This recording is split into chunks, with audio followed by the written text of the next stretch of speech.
kitchen smelled like brown butter and rosemary, and I had 3 timers running at once. That was always how Christmas Eve went in our house. My house, technically, the one I'd bought with the signing bonus from my last job before I agreed to take a step back so my husband could focus on his promotion track. The lamb was in the oven. The scalloped potatoes were on their 3rd rotation.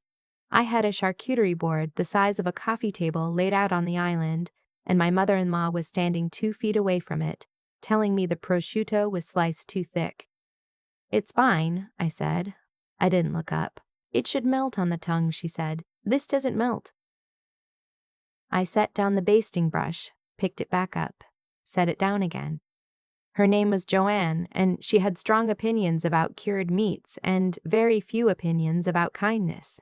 My husband, I'll call him my husband until I don't have to anymore, stood at the bar cart in the living room, pouring himself a second scotch and laughing at something his brother said. His brother's name was Kevin, and Kevin had the specific energy of a man who peaked at 32 and hadn't admitted it yet. His wife Deb was on the couch scrolling her phone, occasionally looking up to comment on my decor choices. She'd said, "Interesting," about the garland 3 times. That word, in Deb's mouth, was never a compliment. There were 9 of them total. 9 people I had cooked for, decorated for, bought gifts for, wrapped gifts for, ordered the good napkins for. And there was me. I'd been awake since 5 that morning. I want to be precise about that, because I think it matters. 5 a.m. I made the croissant dough from scratch because my mother-in-law mentioned once, 4 years ago, that she preferred homemade. I'd been holding that detail like a small, careful debt I was always trying to repay. The lamb had been marinating since the night before. I'd driven 40 minutes to a specialty butcher in Naperville because my husband mentioned in passing that his dad liked good lamb. His dad, Gerald, was currently sitting in my armchair watching football with his shoes on, having said hello to me once when he arrived. I kept moving. That's what I did. I kept moving, and I kept the timers running, and I didn't let myself think too hard about the fact that I hadn't sat down in 4 hours. My best friend. She'd texted me that morning. "How's the Lion's Den?" I'd sent back a string of knives and a Christmas tree, and she'd replied with a fire extinguisher. That was our shorthand. She knew. She'd been watching this slow erosion for 2 years, and she'd never once said, "I told you so." Which is how I knew she was the real thing. At some point around 6:30, dinner was ready. I called everyone to the table. There was a moment, just a flicker, where I stood at the head of that table and looked at what I'd made. The lamb perfectly rested and carved, the potatoes golden at the edges, the little cranberry sauce I'd strained 3 times because I hate seeds, the rolls I proofed overnight, the candles lit, the good china out. The centerpiece I'd spent an hour on with fresh eucalyptus and white amaryllis from the florist 2 towns over. It was beautiful. No one said so. My father-in-law asked if there was horseradish. There wasn't. His face did something complicated. Joanne said the potatoes needed more salt. Kevin poured more wine without offering any to me.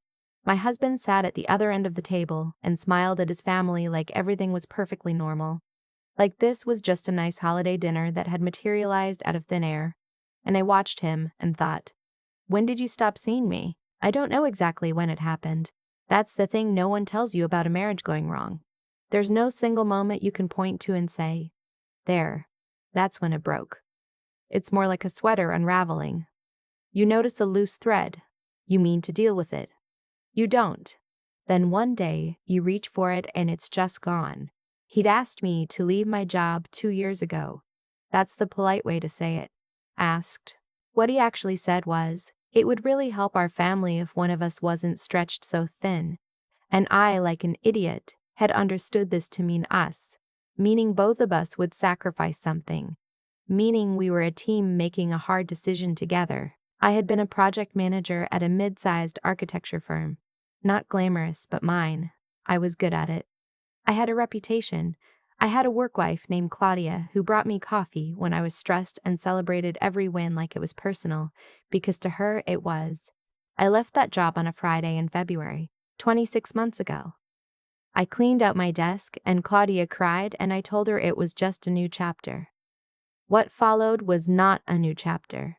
It was a slow disappearing act. My husband's career did grow. He got the promotion, he got a second one. He traveled for work, and I managed our home, and I told myself this was temporary, this was strategic, this would circle back to me eventually. It didn't circle back. What circled back was a conversation, exactly 11 days before Christmas. I had been in the kitchen, of course I had been in the kitchen, and he'd come in while I was making a grocery list, and he'd sat down at the island and he'd said, "I need to tell you something." His voice was the kind of calm that takes practice. He said he hadn't been happy for a long time. He said he thought we'd grown in different directions. He said, and this is the part I keep coming back to, "I think you deserve someone who can give you what I can't." I remember the grocery list in my hand. I'd written butternut squash and heavy cream and fresh thyme. I remember thinking, I need to finish this list. I did not cry. I asked him what he wanted to do about Christmas, since his family was already planning to come. He said he thought we should get through the holidays and then figure things out. Figure things out. I said okay. What he didn't know, what I hadn't told him, was that I'd already had one conversation with an attorney. A woman named Patricia, actually. Not Patricia. Her name was something I'll keep to myself, but she was sharp and precise, and she'd explained to me in plain terms what 2 years of unpaid domestic labor looked like on paper. She'd used the phrase economic contribution, and she'd said it like it meant something, because in her courtroom it did. I'd called her the same week he'd first said, 3 months earlier, that he needed space to think. I hadn't told anyone, not even my best friend. I'd just made an appointment, sat in a clean office on a Tuesday afternoon, and listened carefully. Then I'd come home and made dinner. So when he came to me 11 days before Christmas and said what he said, I already had a file. It was a physical file, Manila, sitting in the bottom drawer of the filing cabinet in my home office behind a folder labeled Appellian Warmans, because I knew he would never look there, and I was right. I made the choice to get through Christmas. I'm still not entirely sure why. Maybe I was giving him a chance to change his mind. Maybe I wasn't ready. Maybe I just wanted to cook one more good meal and feel useful in a way that had stopped having anything to do with him. So I cooked. And I decorated. And I woke up at 5 in the morning on Christmas Eve and made croissant dough and marinated lamb and drove to Naperville and lit the candles and set the good china out. Dinner was halfway through when it happened. I'd gotten up to bring out the second lamb for the end of the table. I cooked 2, because 9 people. And when I came back, something had shifted. I felt it before I understood it. The way a room changes when people have been talking about you. My husband cleared his throat. He said, "Actually, while everyone's here, I think this is as good a time as any." I set the lamb down. He said we've been struggling for a while. He said sometimes things run their course. He said he wanted to be honest with his family. His mother nodded. A slow, deliberate nod, like she'd been briefed. Kevin refilled his wine. Didn't look at me. Deb looked at the centerpiece. His father kept eating. I stood at the side of that table. That table I'd set, with the china I'd washed by hand under the garland Deb had called interesting, and I understood very clearly that this was not a spontaneous announcement. They had all known before they came through my door, before I handed them their coats, before I offered them drinks and brought out the charcuterie board with the prosciutto that was sliced too thick. I had cooked all day for people who already knew my marriage was over. The room was very quiet. I pulled out my chair, which I hadn't actually sat in yet that evening, and I sat down. I reached for the serving spoon. I put 2 slices of lamb on my plate. I added potatoes. I added the cranberry sauce I'd strained 3 times. My mother-in-law started to say something. I think she was going to offer an opinion. I looked up at her. "Joanne," I said, "you should take the rest of the lamb home. You're going to need to figure out your own Christmas dinner next year." Then I looked at my husband. "My attorney will be in touch after the new year. I'd suggest you don't touch the joint accounts before then. The paperwork's already drafted." He blinked. I picked up my fork. I ate exactly what was on my plate, slowly, because I had been awake since 5 in the morning and I had earned that meal. Then I put my napkin on the table, pushed my chair back, and walked upstairs. I did not slam a single door. I packed a bag. The bag, actually, the one I'd partially packed and tucked behind my winter coats 2 weeks ago. Clothes, my laptop, my passport, the manila folder from behind the appliance warranties. I called my best friend and said, "It happened, can I come?" She said, "I'm already making the couch up." I said, "Don't bother with the couch." I took the dog. His name is Biscuit, and he is a 12-pound beagle who has always liked me better anyway, and I'm not sorry. I left the house at 8:47 p.m. on Christmas Eve with my car packed, my dog in the back seat, and a lamb dinner on the table that I was not going to do the dishes for. The drive to my best friend's place took 22 minutes. She met me at the door in her pajamas with a glass of wine already poured, and she didn't say a single word. She just handed me the glass and let me stand in her entryway for a minute. "They all knew," I finally said. "I know," she said. "His mother nodded," I said. "Like she'd rehearsed it." "She probably had," she said. I drank the wine. Biscuit sniffed her cats. We went inside. I slept for 10 hours. The first time I'd slept that long in months, maybe longer. I woke up on Christmas morning to the smell of her coffee and 9 missed calls on my phone. 4 from my husband, 2 from his mother, 1 from Kevin, 1 from Kevin's wife, Deb, which genuinely surprised me, and 1 from a number I didn't recognize, which turned out to be Gerald, my father-in-law, who had never, in 6 years of marriage, called me directly. I sat with the phone in my hand for a while. My best friend came in with 2 mugs and said, "How bad?" "9 calls," I said.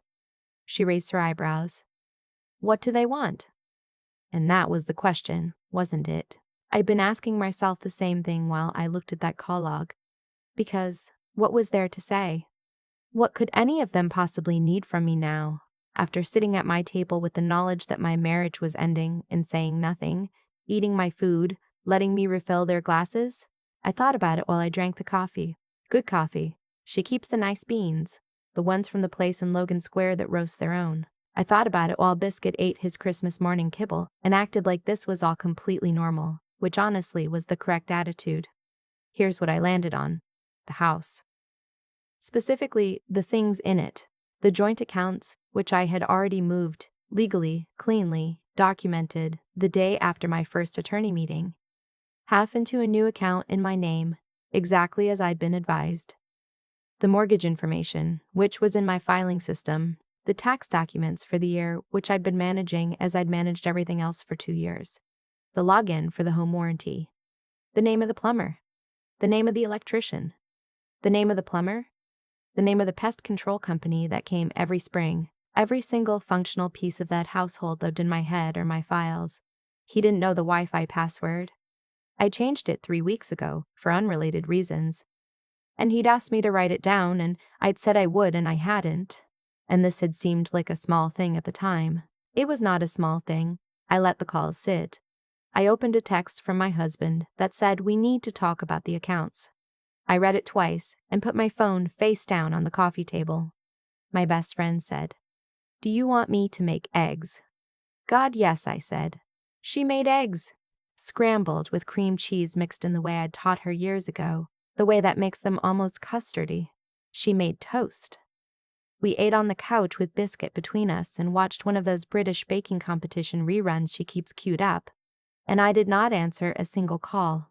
My husband texted twice. More.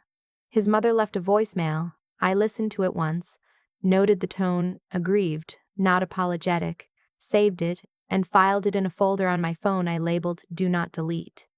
My attorney had been very clear about this. Everything is evidence. Evidence of a pattern. Evidence of coordination. Evidence of what kind of people you are dealing with. Deb's text said, "I didn't know ahead of time. I want you to know that." I'm sorry, I read that one a few times. I don't know if it was true, but I saved it anyway. By the second day, 48 hours after I'd walked out of my own house, my husband had called 11 times, his mother, 6, Kevin, 3, Gerald, 2. My husband's final voicemail was 9 minutes long. I know because I looked at the timestamp before I chose not to listen to it. My attorney listened to it instead and sent me a very brief email that said, "This is helpful." Don't respond. So I didn't. What I did was call Claudia. She picked up on the second ring. I saw your name and literally stood up, she said. I laughed. It surprised me. I hadn't expected it to come out that easily, and then once it started, I couldn't stop it. And then I was crying a little, while also laughing, which is its own specific kind of relief. I told her what had happened. Not all of it, just the architecture of it. She was quiet for a moment, and then she said, "What are you going to do next?" And I told her about the conversation I'd had 2 weeks ago. Not with my attorney. A different conversation. One I'd had over the phone with the woman who'd hired me 9 years ago. The one who'd told me when I left that the door wasn't closed. The one who'd sent me a LinkedIn message in October that said, "Checking in. Hope you're well. We have something I think you'd want to hear about." I'd written back in October. We'd talked in November. There was a role. Senior project lead. Managing a team of 12. Hybrid schedule. The kind of title that comes with a number attached that I don't need to share, but that made me sit very still for a moment when I heard it. I'd accepted it quietly in writing on December 14th, 2 days after my husband had come to the kitchen with his calm, practiced voice. I started January 9th. I tell people this story, and they always want to know, was I scared? Yes, obviously. I was terrified in the way you're terrified when something you thought was holding you up turns out to have been holding you down. The ground shifts, and you're not falling. You just suddenly level in a way you forgot was possible. My best friend says I have a gift for compartmentalizing. She doesn't always mean it as a compliment, but in this case, I think it saved me. I put the grief in its own room, and I closed the door, and I handled the logistics. Because the logistics were what would determine the next 10 years of my life. And I was not willing to let that happen to me twice. The divorce is proceeding. My attorney, I trust her completely, and I will not be sharing her name here because she deserves to work in peace. Described our position as favorable. That word from her is not modest. The 2 years at home matter. The documented contributions matter. The fact that I can show exactly what I brought to that household, in hours and in dollars and in every administrative detail that kept his career possible while mine paused, it matters. Joanne sent me a card in early January. A physical card in the mail with a stamp. It said she hoped we could remain close. It said family was complicated but enduring. I thought about what to write back for almost a week. I ended up not writing anything. I put it in the do not delete folder with the voicemails and the texts, and I moved on. There are things I miss. I want to be honest about that, because the story of a woman who feels nothing is not actually true, and I don't want to tell it. I miss the house. The specific light in the kitchen in the mornings, the way it came through the window over the sink. I miss what I thought we were building. I miss the version of him I married, who I now suspect was either a performance or a person who changed so gradually that neither of us noticed until it was done. But I don't miss the timers. I don't miss waking at 5 to earn the approval of people who were going to withhold it anyway. I don't miss standing at the head of a beautiful table and being invisible. My first week at the new job, Claudia walked into my office. They gave me an office with a door and put a coffee on my desk and said, "You look like yourself." I hadn't realized I'd stopped. Biscuit has adapted beautifully to the apartment. It's not big, but it has good light, and it's mine, and nobody tells me the prosciutto is sliced wrong. The calls stopped coming around the second week of January. The accounts are sorted. The paperwork is moving. My attorney says spring. My best friend asked me recently what I do differently. If I could go back to that kitchen at 5 in the morning with all of that rosemary and brown butter and all of those timers running. I thought about it.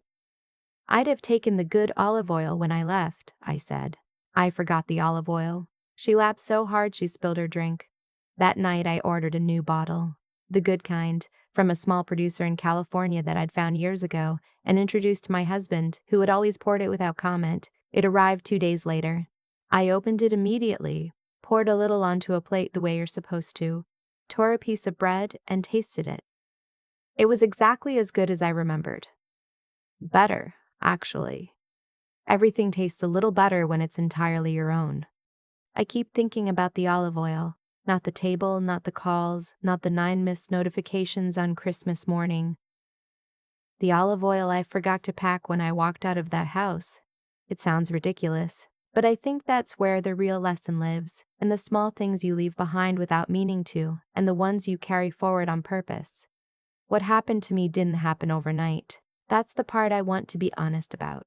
Because I think a lot of people hear a story like this and assume there was one clear villain, one obvious moment where everything cracked. There wasn't.